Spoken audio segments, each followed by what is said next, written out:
अध्यक्ष महोदया, पूजनीय गुरुजी, गुरुमा वृंद, मो सहपाठी भाई भौणी माने, मु आद्यशा प्रधान वर्तमान एठारे मो प्रिय शिक्षक विषय रे किछि कहिबाकु दंडमान होईछि।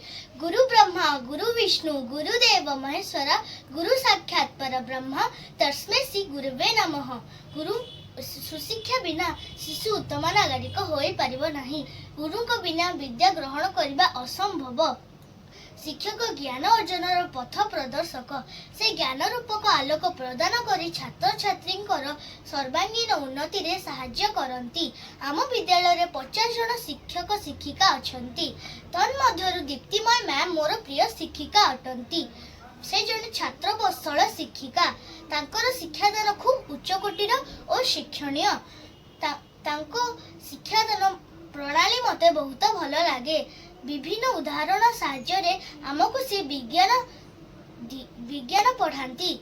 से प्रतिदिन हस हस मुहरे श्रेणी गृह विज्ञान विषय को भल भाव पढ़ाती। आम मानक श्रृंखला रे बसाई पाठटी को आलोचना कराती। समस्त को प्रश्न पचारि सक्रियात्मक कार्य योगदान नेबा पाई कहती। से जने आदर्श और कर्तव्य परायण शिक्षिका। कथार अछि गुरुंक न मडिब नर, गुरु ही साक्षात ईश्वर। एतिकी कहि मु मोर बाणी रे विराम दउची। धन्यवाद।